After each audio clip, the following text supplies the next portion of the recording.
Hi, Peter.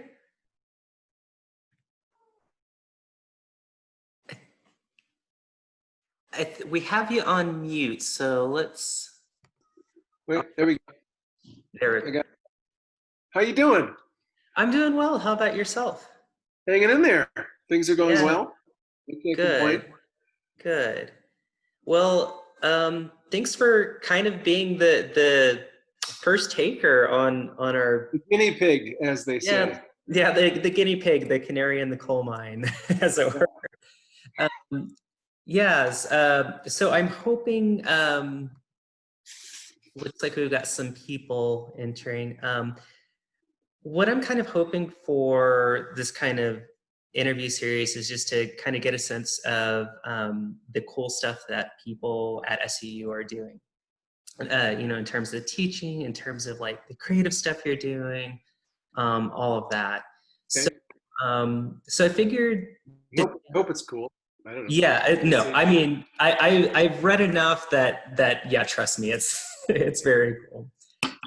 So as people kind of enter the room, I'll let them in, and then if there are any questions in the chat, I'll kind of throw those out. Are But you going to just kind of lead me question-wise as to different areas to respond, or you just want me to?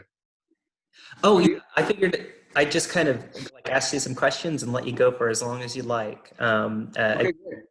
Kind of an experiment, especially since my setup is from home, and so I'm hoping the bandwidth stays consistent. Yeah, that's all. That's the key. I had been going. My internet got a little better, which is good because I've been going in and out of the office to teach a few things because it was better there. Then it Right. crashed the other day on campus, and so I was like, okay, I'm just gonna stay home. See what happens. Yeah. Oh no. I've been fortunate so far. Good. Good. So I figured it would make the most sense to just start, if you don't mind, just kind of introducing yourself and saying a little bit about what you do on campus, and then also maybe what you do as someone in the theater field. Okay.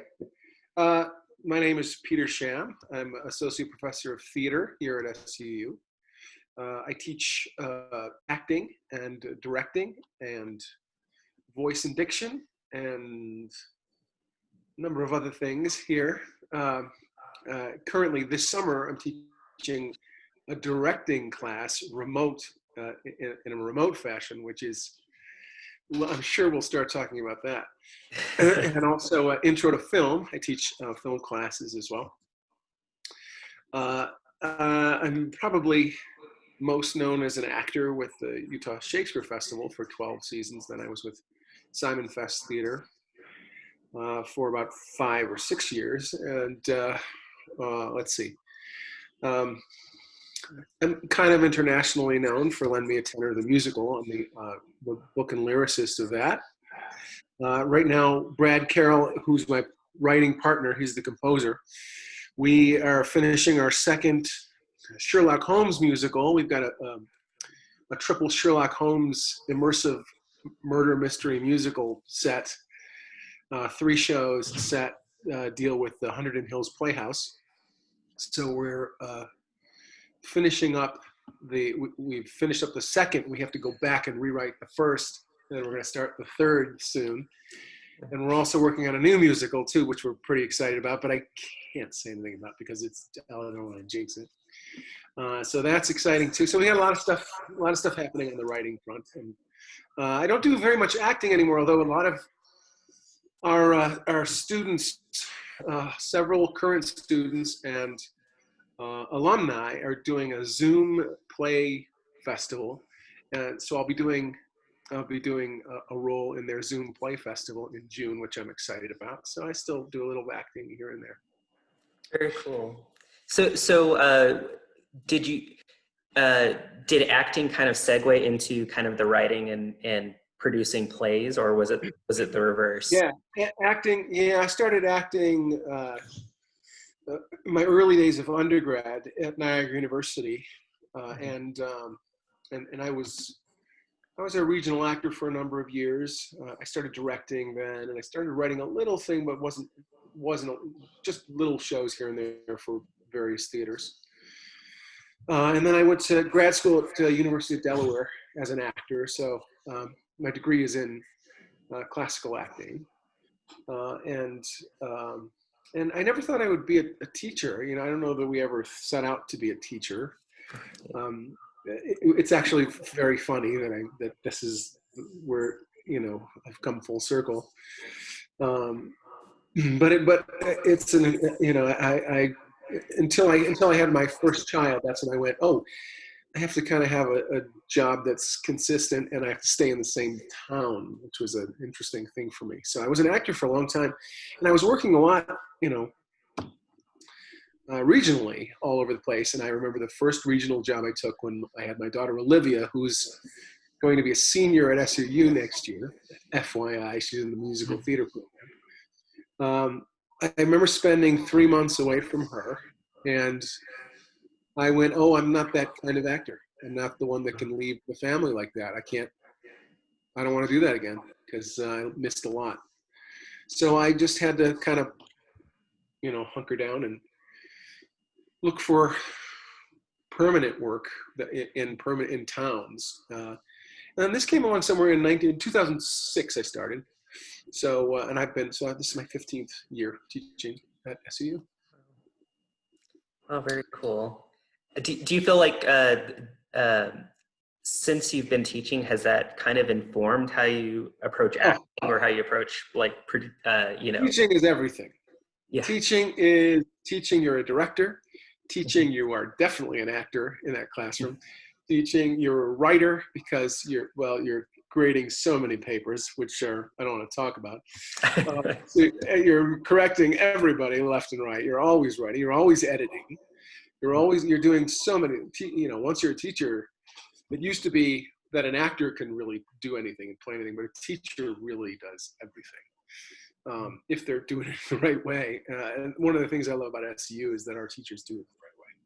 So it's really kind of fun. I have great colleagues who I've learned from, just like everybody else. You know, I think I've learned more from my, you know, well, we all learn from our students, but I also learn from a great many colleagues here that I'm very, very fond of. I was hoping you might talk a little bit about your first play, your you know, your first big production, and maybe kind of walk us a little bit through what was the genesis of that, and how did that come to fruition? The very first, or you want to go back? Oh, well, maybe not all the way back, but you know, your big production. Well, obviously, Lend Me a Tenor is the big one.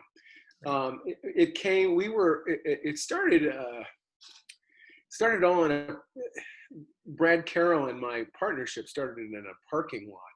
Brad was the director of the festival, and it was the parking lot. For those of you who can remember the parking lot where the old administration kind of trailer was for USF. There was a parking lot there. It's where SUMA is kind of the footprint is right now.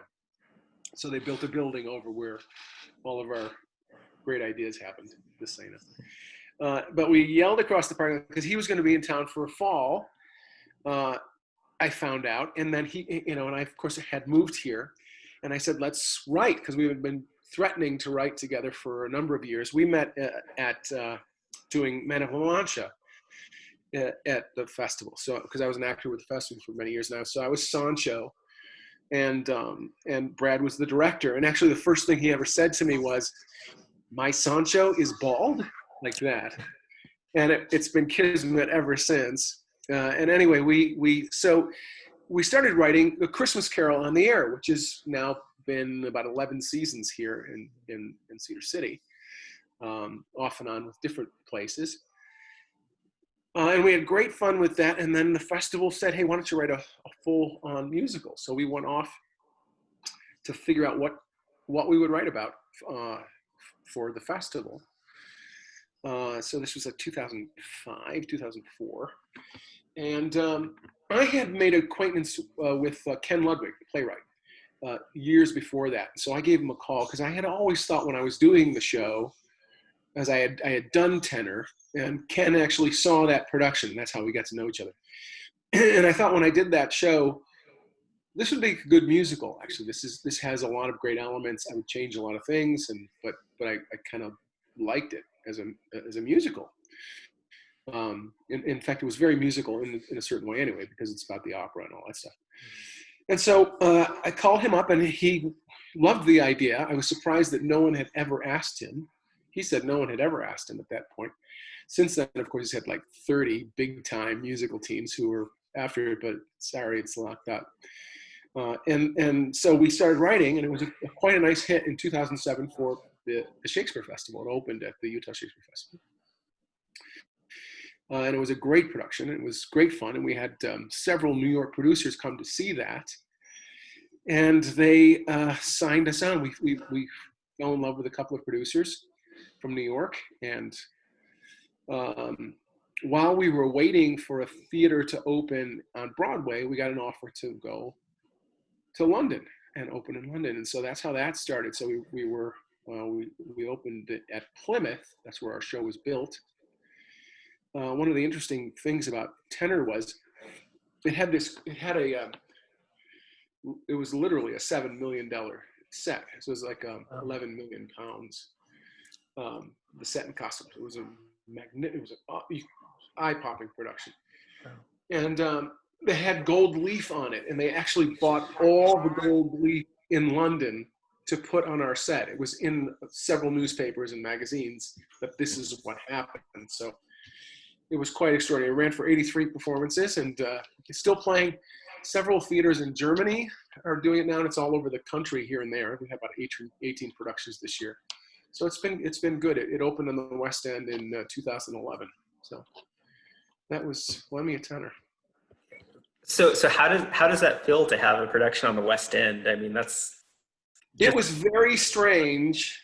I took a lot of pictures. I can't can I flip my screen? You should be able to share your screen if you'd like to. Yeah. I can show you a picture. I can show you some pictures if you want. So people can see what we're talking about. Let's see. We're breaking the rules now. That's okay. They're meant to be broken. I thought I threw a few on my desktop. Where the heck did I put that folder? Oh, I see. Okay, here we go.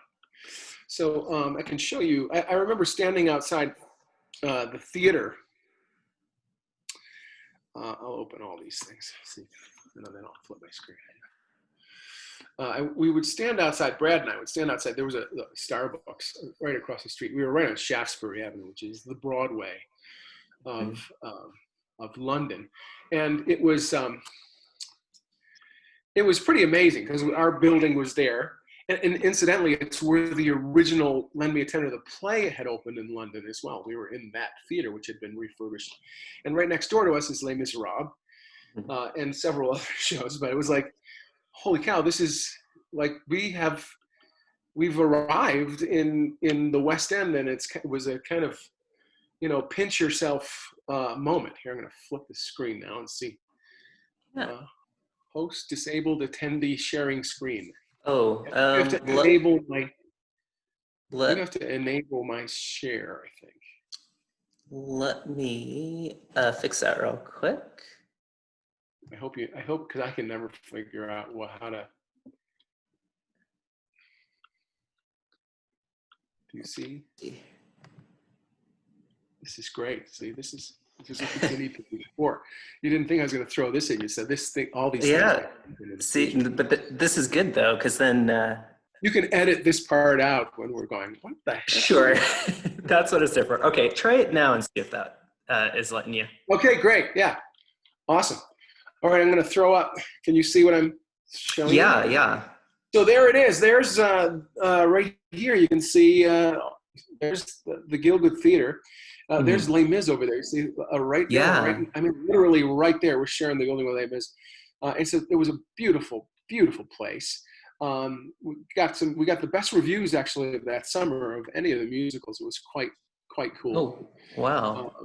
Yeah, I'll show you. These are some production shots of it. You can see the gold leaf there that I was telling you about. It's on the chairs. It's on the doors.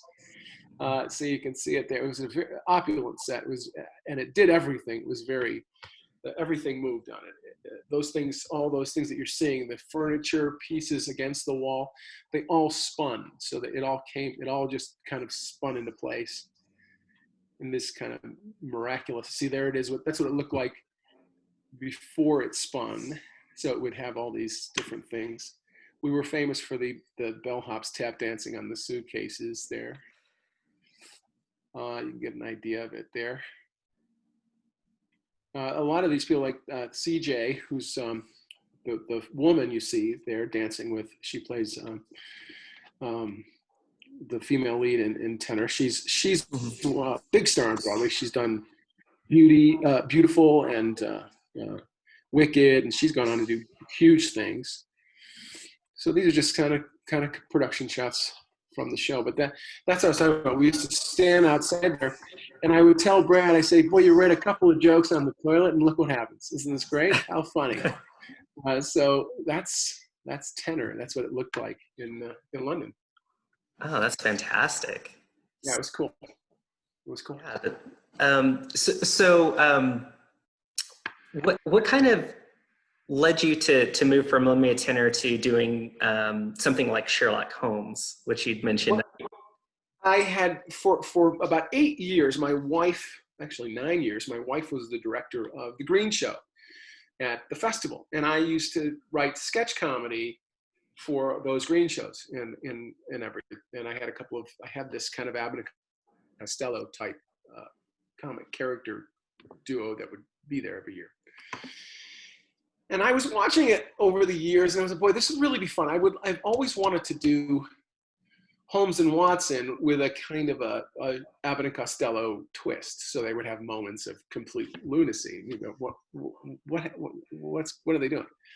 And so I had a producer friend. It's actually the Hunterdon Hills Playhouse is where I'm actually is just so. Kids, if you're tuning in, everything is connected. You're always auditioning for something, and everything you do leads to something else, and it'll all come around. So I met my wife at this theater 25 years ago, and we did several shows there. And the producer, who became a good friend of mine, Richard Schulman, once we left the Playhouse, so this is like we finished doing stuff there probably about 20 years ago. But he has been producing, and they're very, very successful. It's a dinner theater. Okay, it's a 500-seat, beautiful dinner theater about an hour outside of New York. And he visited Cedar City one year, out of the blue. And I was, Richard, what the heck are you doing? Like, what are you calling me for? Because he skis up in I find out he skis up in Park City every year. So he says, I want to reinvent dinner theater. And he goes, I know you write and you've done these things, and I've always wanted to bring you back to the Playhouse in some way, and I think this would be a great thing. So he commissioned us to write this 3-show deal, and that turned into I write their Christmas shows. I do the book for their Christmas shows. He got me for a lot of extra things too, but it was fun just to be able to call Brad and say, hey, we're going to do something else, and we're going to get paid for it, so let's go for it. And so we started, and it's really I take carte blanche with all the Sherlock Holmes characters, and I create my own stories, and just to get them into places where I can do some old vaudeville bits with the two of them and those kinds of things. Each show so far, the first one is the let's see, I think I have some shots of this. You can kind of see what this is great. I love the share screen thing. This is going to work nicely. Yeah. You can always like while I'm talking, instead of just seeing me, that's no fun. Here we go. Yeah, we'll make it an audio-visual feast. So these are some shots from Take Me Away.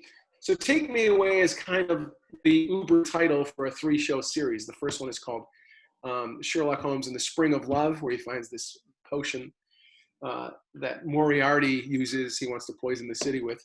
And then the next one was the Great Royal Goose Chase, which is the one that just ran. It opened to great reviews. It ran for 2 days. It was supposed to run through April 30th. It opened in March for 2 days, and then the virus hit, and that was it. So it's going on next March, the second show. So we're going to rewrite the first, and then the first one is going to come back in the summer of 21. So and then we're going to work on the third one, which is going to have some magic in it. It's called Sherlock Holmes and the Houdini Whodunit. So it's got Houdini in it as well. So it's going to be kind of fun. But this is let me see if I can. Oh, I got to scroll this so you can get some ideas of the scope of what this show looks like. It's got a bunch of great musical numbers. Each show has about 14 songs, original songs. It's all new book, and all new lyrics. It's written literally from a blank page, and then it takes shape into this form. And these shows are built to work with the audience. I don't have any pictures where they're actually in the audience. Sherlock Holmes actually goes into the audience and he'll mess with the customers. And a dinner theater is notorious for people putting dessert treats in bags in their purses, before they go. So I have every joke in the book because I've lived this life. I was in the dinner theater. So I pull out all these things, and he's always investigating people's handbags, and it's a scream. I mean, it's just really, really funny. And the more I have about, each show has about 4 people in the audience who are also characters. So they're given out cards, cue cards, to read at a certain point in the show where they become a character. They can't get bad enough. Like if they're the worst actor in the world, that's the best thing in the world for the show. People are just losing. I went to see a couple of these productions, and I mean, you can't write this stuff. It was just so great. These guys just getting up and, even when they would forget that it was their cue, and, the actors are reminding them, in a very hilarious way. And then they finally get up. There was a moment when I was there, and I actually saw this happen, where there's this big standoff between Moriarty and Sherlock Holmes, and we have 3 stages going on in this thing. So this is the main stage you're looking at, but there's also 2 stages within the house, and then there's the back bar. So there's 4 actual stages for this show, but they're facing off in the middle of the theater. And this woman in a walker has just come from the bathroom, and she's making her way down the aisle at one of the climactic moments, and Sherlock and Moriarty literally wait for this lovely woman to pass. And everyone is left, everyone in the theater is losing it. And she's looking around wondering what is going on, and she is at the heart of the greatest comic moment in dinner theater history. It was just hilarious to watch. So I jumped at the idea of trying to reinvent dinner theater and get that immersive experience. And because that's kind of what I've been doing for a long time. Did I? Right. Yeah. So it was irresistible. It was irresistible to write it, and they're so fun to write. And it's things that I've kind of been working on here in Cedar City with the Sherlock Holmes on the Air and the Frankenstein on the Air. I mean, the Christmas Carol on the Air and the Frankenstein on the Air. And I'm working on a Sherlock Holmes on the Air too. That's why I said that. So. Oh, fantastic! That's really immersive theater. So it's kind of fun. Oh, that's very cool. I must admit that the Houdini Whodunit sounds particularly fantastic. One of my nerdy things is I am such a geek for stage magic, so that's great. Really cool. I'm going to have 5 of his greatest bits.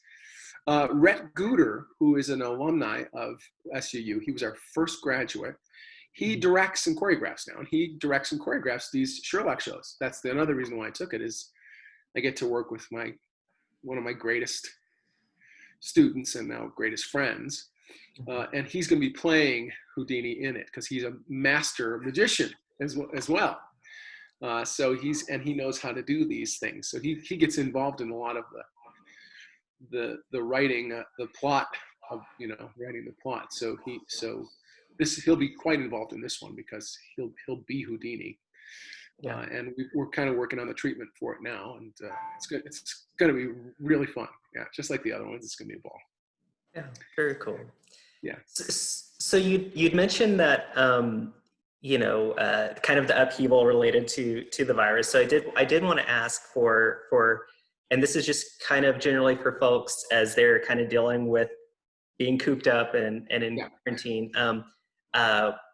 like, especially for a creative person, and especially for somebody who works so much in the theater and is in such an interactive medium, do you have any recommendations for how to kind of access the work and interact with it in these kind of strange circumstances? Yeah, you've got to. I think for me, as far as the teaching goes, and it's interesting. I talked about teaching directing because usually that's such a hands-on, and you want to be in the space and see the space and stuff. But there came a point where I went, oh, you know what? This isn't working because I'm fighting the new medium as opposed to embracing it. What if the world, so I asked myself, what if the world was just Zoom? What if it is what we're just doing right now? Mhm. How creative can we get? So it's more of a challenge as opposed to having your hands tied or having it be something. This is not, in no way, I would encourage everyone in no way to think of it as trying to do the same thing only in this format. I would say we want to do something just like we're trying to reinvent dinner theater. We've got to reinvent our lives inside of this kind of box. We were just doing it right now, trying to figure out how we were going to flip the screen and all that. But there's things like, there's things like you can see dimensional things you can do. You can do stuff, one of the great things that happened was, it's not great because it was we're going through quite a crisis, but it was in the middle of auditions, and so we filmed auditions, and we got to go through that process and see how that worked. So I got to see kind of the early things that I'm doing now in my directing class, how to use what looks cool on camera, how people can film the best them. I learned more about shadow play than anything else. Textures and things that you can put in front of a screen that you can act through that might inform character. So I started to play with this, and my students are all kind of engaged right now. And our final is going to be a Zoom project, and I said, let's make all of our little projects kind of Zoom oriented as well. Let's not try and do anything that resembles, I'll teach you all the nuts and bolts of the directing thing. It'll be in your head. It'll be in your journals. It'll be in your, you'll think of it.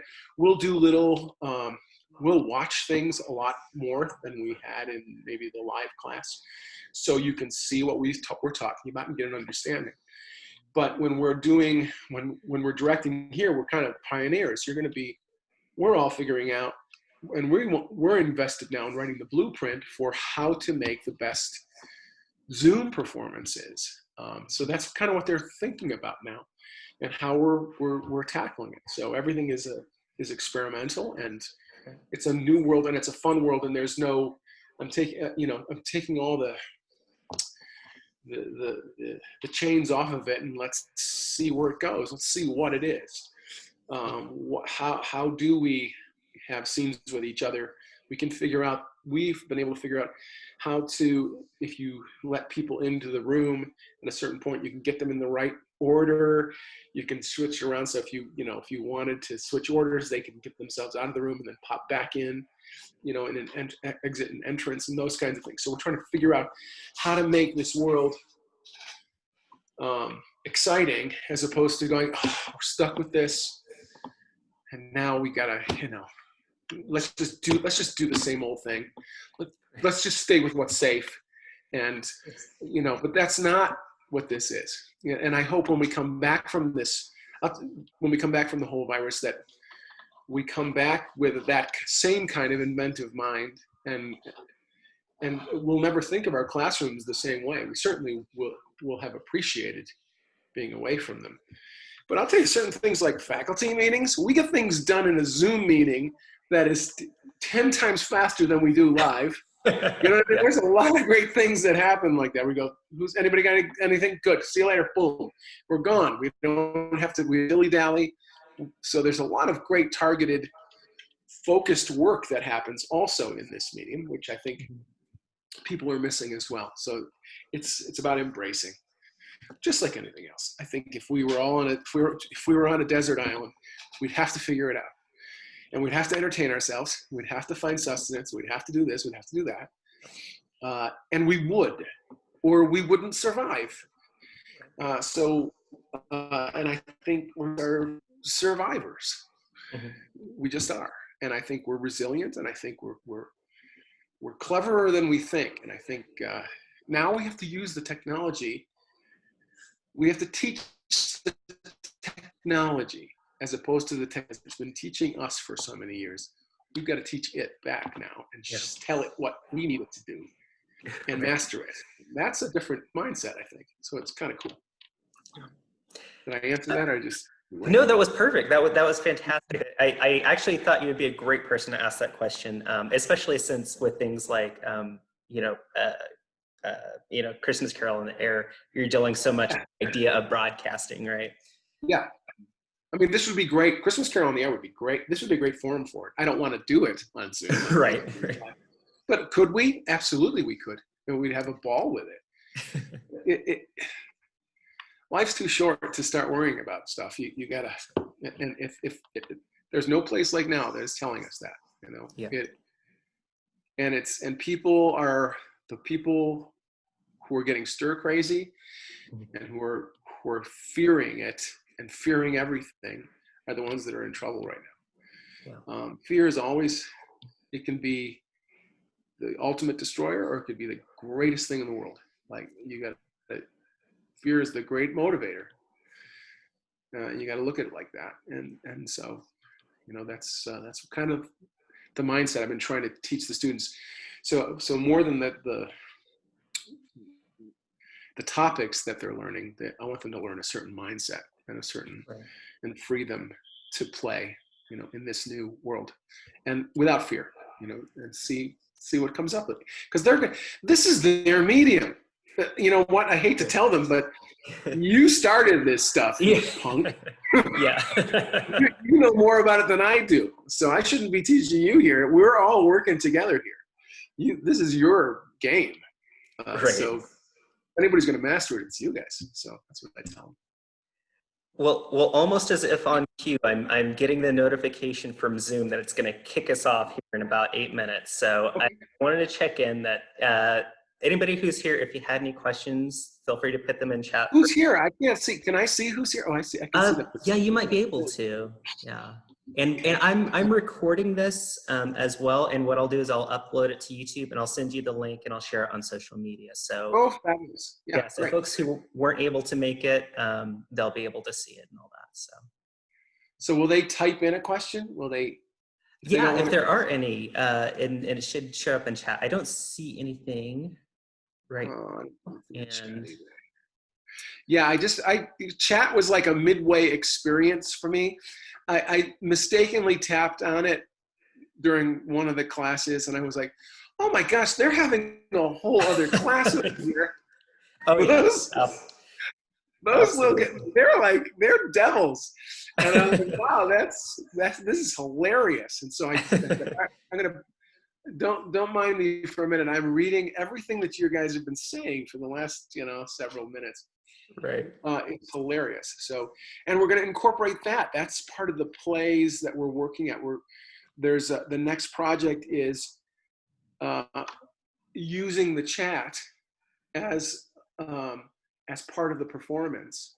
And so we're watching videos, but the chat is not matching the relationship that's happening on the screen. So we're kind of watching their subtext that they're typing while they're saying things to each other and whatever they're going to do. So it's going to be this duplicitous thing that we're going to be working on, which is going to be a great exercise, which you can't do live in a classroom, right. Unless you did everybody's phones and stuff, but you can't see it up there and it's happening for you.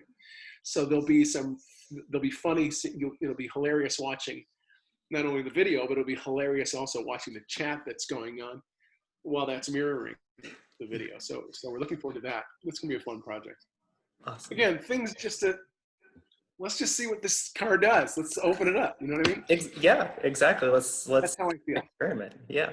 I do have a comment here that says, "You seem as busy as ever. Thank you for sharing." Thank you. Yeah, so that actually feels like a great stopping point since it's about to boot us off here shortly. Okay. Thank you so much, Peter, for Oh, my pleasure. My pleasure, Christopher. uh, Thank you for doing this. This is great. I think this is important for people just to kind of hear what everybody else is doing. That's why I was like, oh yeah, I'll totally do that. yeah. Because So I want to watch them too and find out and steal some things myself. So I'm really excited about it. So thank you. yeah, it should be great. You're most welcome. Good luck with the work. I'm excited to see what comes of it. Especially as we start to emerge from the Hibernation. Yes. yeah. So best of luck, and we're excited to see that all come to fruition. So thank you again, and Thank you. yeah, and I will send you the link shortly. Awesome. All right. Go Take care, everyone. T-Birds. Go T-Birds.